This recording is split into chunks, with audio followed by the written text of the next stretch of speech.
আমার আল্লাহ তাআলা বলেন, ওয়ালা তাকতুলু আওলাদাকুম খাশিয়াতা ইমলাক নাহনু নারযুকুকুম ওয়া ইয়্যাহুম।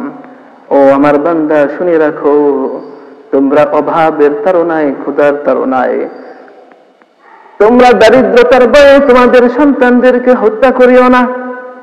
আমি যেভাবে তোমাদেরকে রিজিক দেই, আমি আল্লাহ তাআলা তোমাদের সন্তানদেরকেও সেভাবে রিজিক দিব।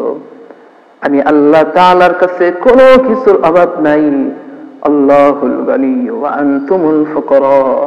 আমি আল্লাহ তাআলা সর্ববিষয়ে সর্বক্ষেত্রে ধনী, আর তোমরা হলো ফকির। আমি আল্লাহ তাআলা তোমাদেরকে রিজিক দেই, আমি হলো রাজ্জাক, আমি হলো রিজিক দেনেওয়ালা।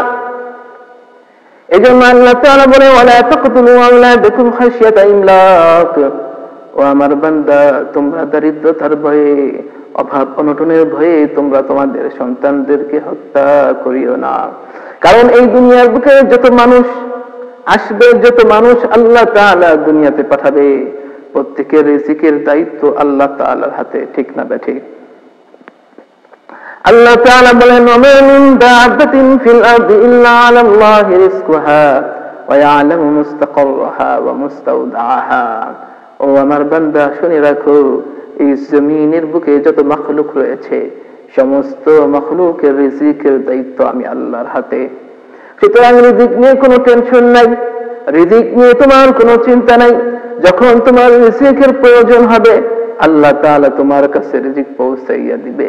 যে কোনো পন্থায়, যে কোনো ভাবেই হোক, আল্লাহ তাআলা আমাদের কাছে রিজিক পৌঁছাইয়া দিবেন, ঠিক না বা ঠিক?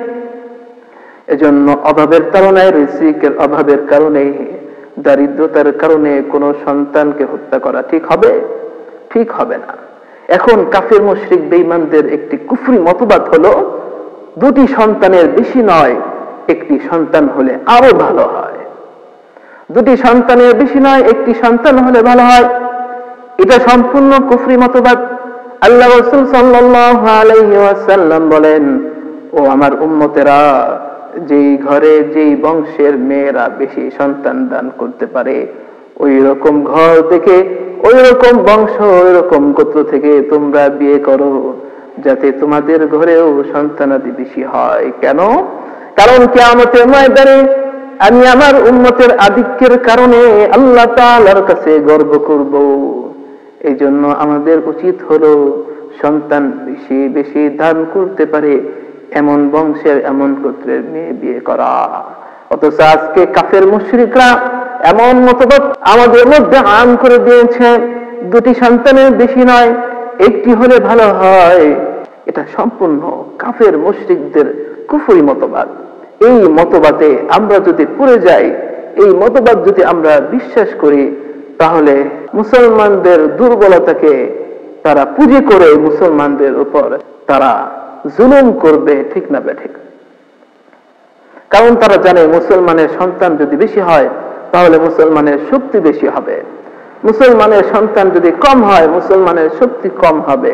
তারা সকল দিক দিয়ে, সকল ভাবে মুসলমানকে কিভাবে ধ্বংস করা যায়, মুসলমানকে কিভাবে সব দিক থেকে ঠকানো যায়, মুসলমানদের উপর কিভাবে জুলুম করা যায়, আধিপত্য বিরাজ করা যায়, আধিপত্য বজায় রাখা যায়, সেই দিক, সেই হিসেবে তারা আগাচ্ছে।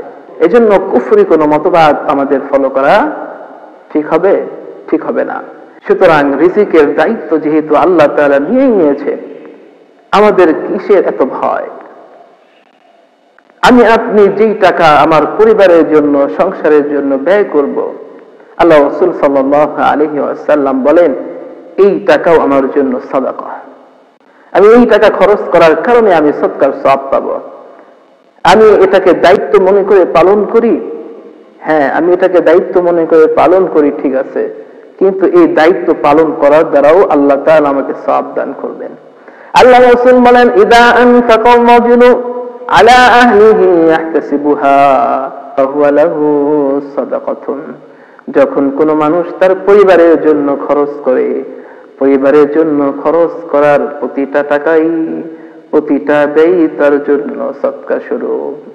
আল্লাহ রাসূল বলেন, যখন কোনো স্বামী তার স্ত্রীর মুখে খানা তুলে দেয়, এই খানা তুলে দেওয়াটাও একটা সদকা।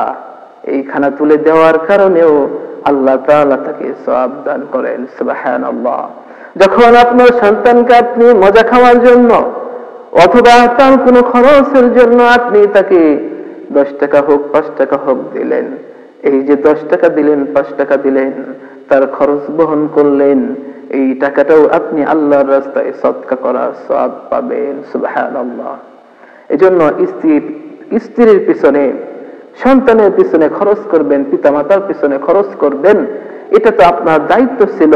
যখন আপনার দায়িত্ব আপনি পালন করবেন, এই দায়িত্ব পালনের দ্বারা আল্লাহ তাআলা আপনাকে দায়িত্ব পালন তথা হক আদায়ের সওয়াব প্রদান করবেনই, সাথে সাথে প্রতিটা টাকার বিনিময়ে আল্লাহর রাস্তায় দান করার, সদকা করার সওয়াব আপনি পেয়ে যাবেন। বলি সুবহানাল্লাহ।